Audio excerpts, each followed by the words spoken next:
Okay, welcome back to my YouTube channel. So we'll continue with the revision of the December 2024 mock paper. And as I told you on the previous video, that I've attached the questions on section 1 of this paper. So we'll go down there in the description and we'll get the questions for December 2024 mock, and I've attached the question under the video that I did under section 1. So the description, just go there and you'll get all these questions. So I will continue with the revision. And before I continue, if you're watching this video for the first time, please take a minute and subscribe to this channel so that we can get to 1,000 subscribers in the next 30 days. So thank you so much for those who have subscribed. Thank you so much for those who are giving the video likes. And I'd also like to thank those who are commenting, giving their feedback on the comment section. So we continue. So today I'll do a question, and that is question 22.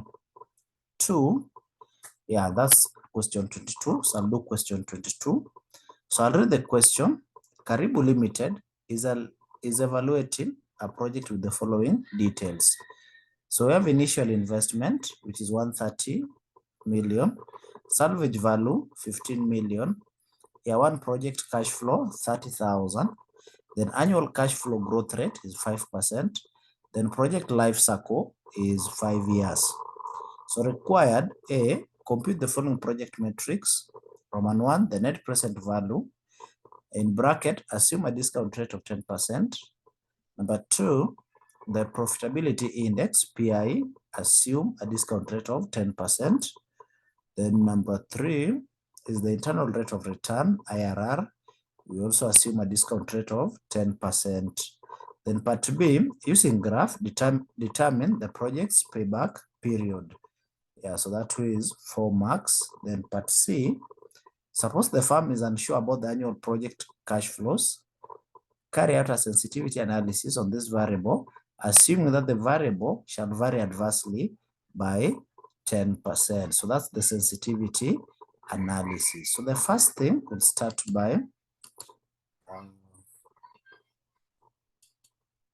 looking at the best case scenario. Yeah, so the best case scenario. So we are told that the project has a life cycle of 5 years, and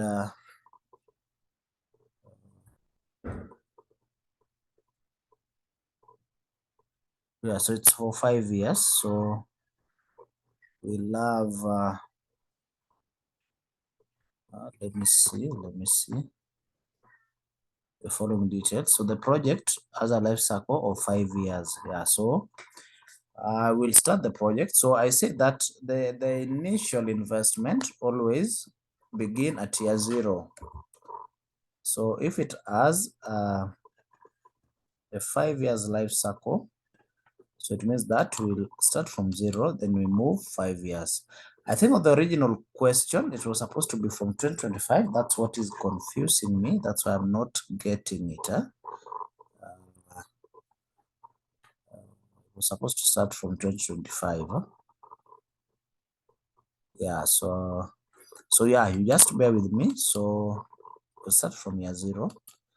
So it's 5 years, yeah? So year 0 up to the 5th year. So year 0 is the year of initial investment. Yeah, so I'll fill in the remaining years. So I told you go to the down arrow up there, then you go to series, then you are walking, we are filling along the row. So its row is okay. So it's a linear, and my step value will be 1. So I'll end at 5 because that will bring me to 5 years. So I'll say okay. Then I'll bold that and clear the bottom border.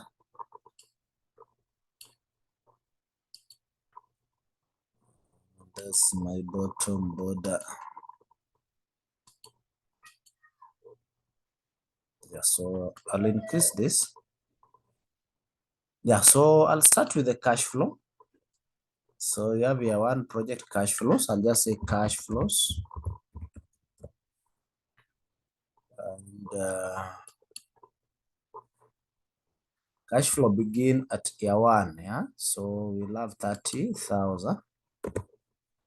Then we are told that there was from the second year, there was a growth rate of 5% on cash flow. So just come here and say equals to 30,000 times bracket 1 plus the growth rate, which is 5%. And because this growth rate will be constant all through up to the 5th year, I'll lock it completely. So I'll create a dollar sign before and after the column. The column is represented by letters D.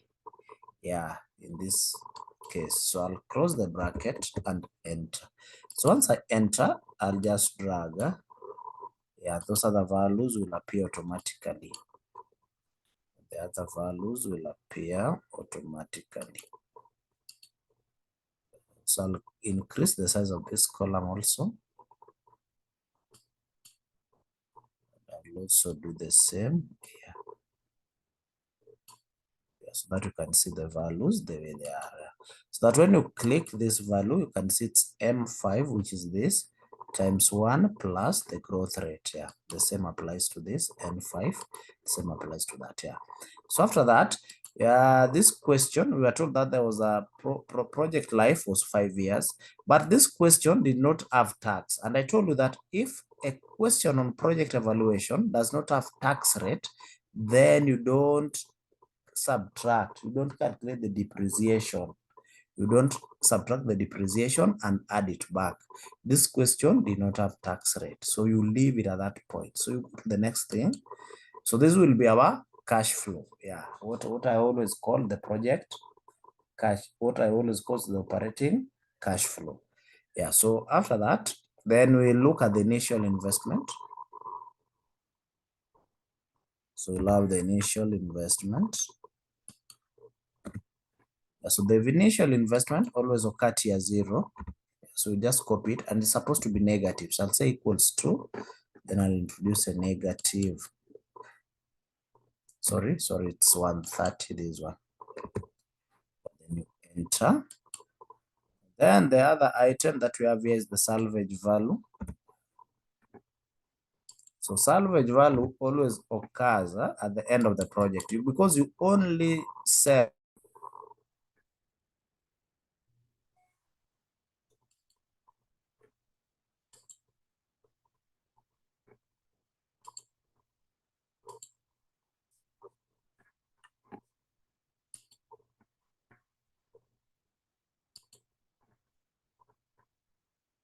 Yeah, so we continue. So the salvage value will occur at the end of the project. So I'll take that 15 as my salvage value. So I'll extend that again. Yeah, so I think those are the only entries here. There was nothing much. Yeah. So therefore, the project cash flow,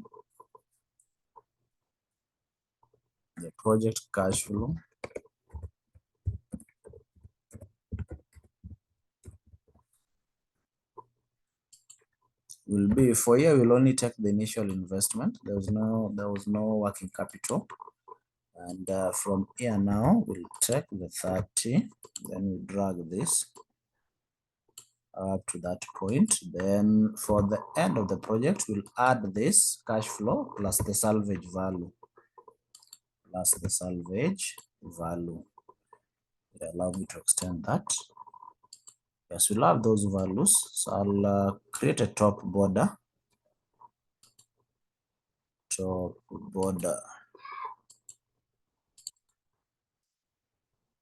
Okay, so we'll go to the question. Once we are done with that, now we'll approach the question. So we'll calculate what we call the net present value. So we are told that the discount rate was 10%. So allow me to put it here, that 10%. Yes, so the 10%, just come and say the NPV, that is Roman 1.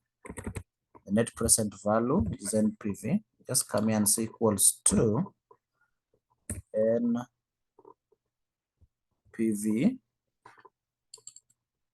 The rate is 10%, comma. Then you pick the values from year 1. Yeah. You select the values from year 1, then you close the bracket, then you add back the initial investment, the year 0 cash flow, then you enter. So you'll get this value 3.831 as the NPV. So it has a positive NPV. So it means that the project is viable. Yeah, we say that if it is from 0, the project is viable. Then I'll look at the profitability index. So that's the PI.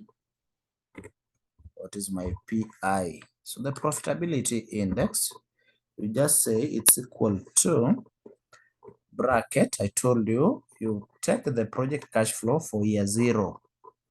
Yeah, but you introduce a negative sign here to change this value into positive.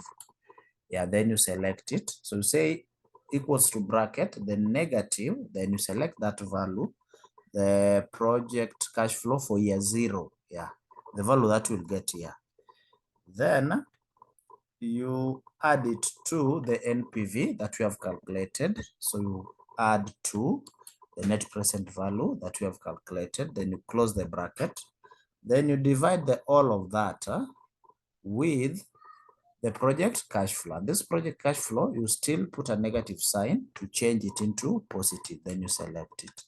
Then you just enter. So once you enter, you'll get a profitability index of 1.02. Yeah, profitability index of 1.02. And then Roman 3, we have the internal rate of return, the IRR. So IRR, just say IRR equals to, just come and type equals to IRR.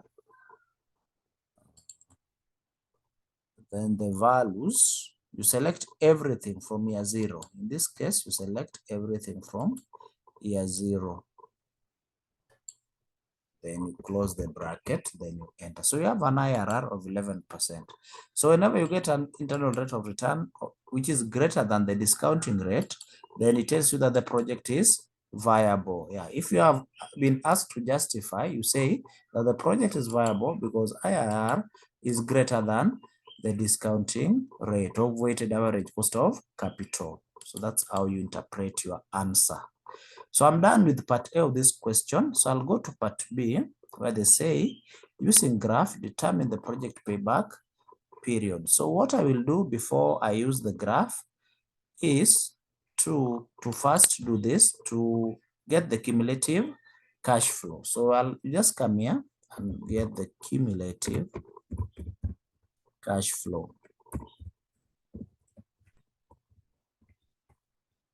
Yeah, so the cumulative cash flow just equals to, so for year 0, it will be negative 130.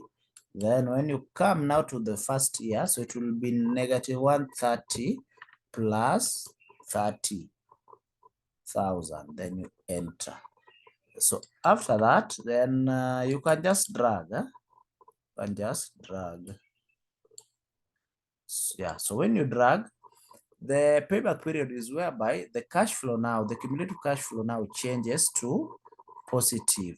Yeah, so you can see from year 4 and 5, the payback period is between 4 and 5, because you can see at year 5 is where it changes to positive. So that does not mean that year 5 is the payback period. Yeah, we have to calculate the exact payback period using Excel. Yeah, the exact, because it lies between fourth and 5th year. Yeah, so it's 4 point something. Yeah, it's 4 years and some months. So how do we do that? So the first thing, before we use the graph, I'll calculate the payback period using Excel. Payback period. Yeah, so I'll calculate it manually before I go to that. So the formula is always equals to, yeah, so you check, because it was lying between 4 and 5 years. Yeah, between the 4th and the 5th year. So you say equals to 4, you take that 4 because it lies between 4 and the 5th, the 4th and the 5th year. So you take 4, then plus the absolute function. So you say plus ABS, so it will give you the absolute function, which says that returns the absolute value of a number without its sign. So you select that, you click that absolute, then you take the cumulative cash flow for year 4. So you go to year 4 and you select this cumulative cash flow, that one, yeah. Then you divide by the cumulative, you divide by the cash flow, the project cash flow for year 5, this one, yeah, because it lies between 3 and 4. So you'll divide by the cumulative cash flow, the project cash flow for year 5, that value up there. Then you close the bracket, then you enter. So when you enter, you can see the payback period is 4.01. Just as I told you that the payback period is it lies between 4 and 5. So it is not 5 because it changes to positive at 5. So you get the exact value. So it's 4.01. That's the correct payback period. Yeah. So now that we have the payback period, we have calculated it, and we got the payback period to be 4.01. Then what next? Because in this question, they ask us to calculate the payback period using graph. So how are we going to do it? So it's easy. Once you have cumulative cash flow, it's easy. So this is what you do. You select the periods, yeah, from 0 to 5, yeah.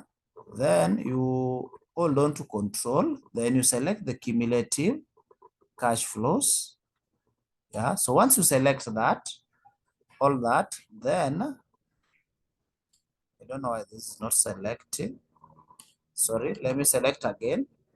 So you'll have you select the period. Yeah, then you select, you touch on the control button so that the period remains selected. Then you select the cumulative cash flow. Then you release the control button. Then you go to home. Then you go to insert, as I taught you. Then you go to recommended. Yeah. Then on the recommended, you look at the chart that represent the true value. So don't go for clustered columns. Huh? Yeah, go for the line chart. Huh? This one, huh? The line. Huh? Yeah, so you select that line, then you say okay. Yeah, so once you say okay, the chart title, you'll change it to payback period. Payback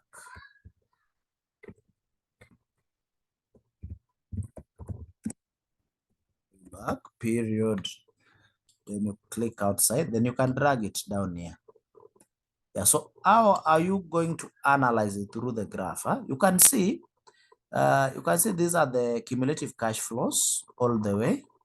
Then these are the periods. Yeah, so you can see that at the point that it touches the period axis, there, it's between 4 and 5. But you can see it's 4, it's closer to 4. Yeah, that's why we got 4.01. 4.01. So it's so close to 4. You can see where it touches the period axis. Yeah, so that's how you are supposed to do that presentation. And you get your 4 marks. As simple as such. Yeah. So you can calculate the payback period when they have asked you to use the graph, or you can just select, once you know how to do cumulative, you select the period plus cumulative, and you'll still get 4 marks. Now, the beauty of it, when you calculate the payback period here, 4.01, yeah, you'll get a mark there, and you will also get a mark on the payback period. Yeah, so the examiner will be generous with you. Yeah, or you can have a problem. You can have a problem on how to use graph, but when you calculate the payback period and the examiner have realized that you are correct here, we'll give you half of that. So we'll give you 2 marks there. Yeah, so you don't lose out on the graph. Yeah, so that's how you're supposed to do that part. So I'll go to the last part, that's part C. Suppose the firm is unsure about the annual project cash flows, carry out a sensitivity analysis on this variable, assuming that the variable shall vary adversely by 10%. Yeah. So what we are going to do here, we are going to look at the sensitivity on NPV. Yeah, the sensitivity of the cash flow on the net present value. So what I will do here, this is what we call the base case NPV. So I'll copy it. Yeah, so let me just say here the base case NPV. That means it's the original NPV before we carry out the sensitivity. The base case NPV.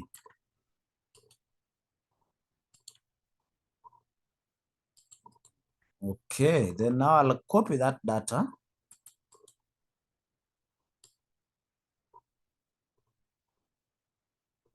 I'll copy it up to NPV. So I'll do Control C. Then I'll come down here and say Control V. Yeah, then here I can say sensitivity analysis.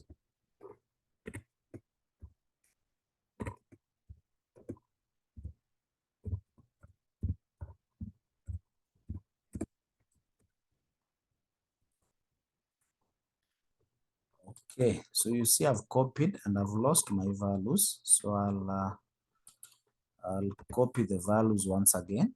So I'll just copy that. Once I copy, the other values will appear automatically. The other one which was missing is the initial investment here. I'll copy it. I'll also copy the salvage value.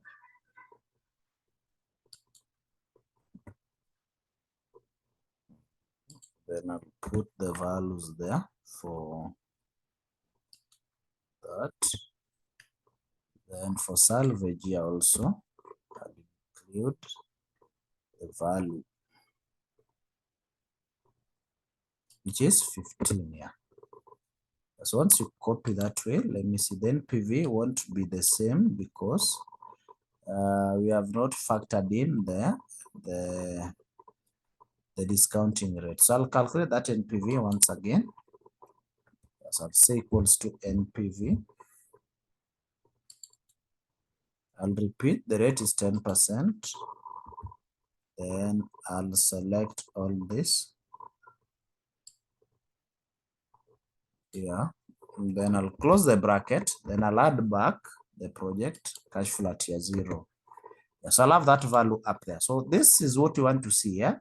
Yeah, the sensitivity when the cash flows are adversely affected. So I say that when cash flows are incomes, so incomes, when they are adversely affected, then it means that they will reduce by that percentage. Yeah, costs, when they are adversely affected, cost will increase by that percentage. That's the only knowledge you have to know, and you'll be good to go. So let us see how they will be affected. So I'll start with this year 1. So what do I do? So this is what I will do. I'll say equals to, yeah, in fact, these cash flows, I was even supposed to delete them, yeah, but let me just work with this. So I just say equals to, then I'll go to the original data, 30,000. I'll multiply by bracket 1 minus, because they're adversely affected. So it means that the cash flows, the incomes will reduce by 10%. Yeah, so already I have this 10% here.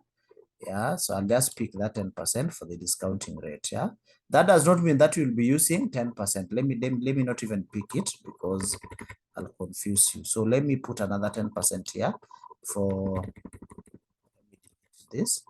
So 10%, I'll put it here.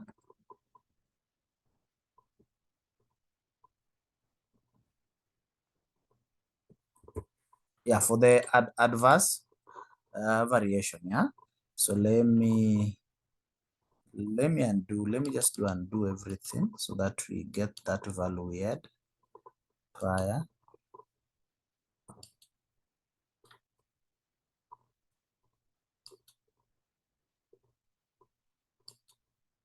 Yeah, so that we have that in PV. Yeah, so let me From there, let me now include 10% here so that I can use it, because I can confuse you that you will be using the discounting rate. No, use the value that you have given as an adverse value.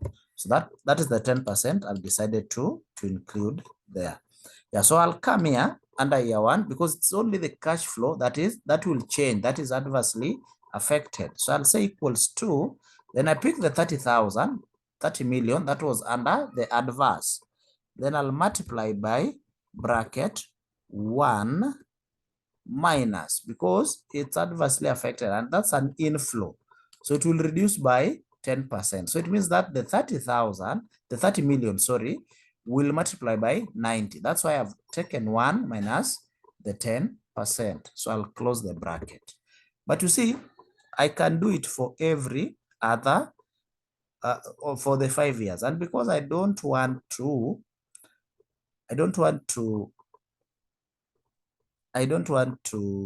do it for every value there. So this is what I will do, because it's within a row. So I'll lock the rate completely, the rate of the adverse variation. I'll lock it completely. Then I'll also lock the row. The row, because I'm using the values from up here, it's 5. The row is 5. So I'll lock that 5 only. Then I'll enter. So once I enter, you can see this has reduced to 27. So what happened to these other values? Yeah.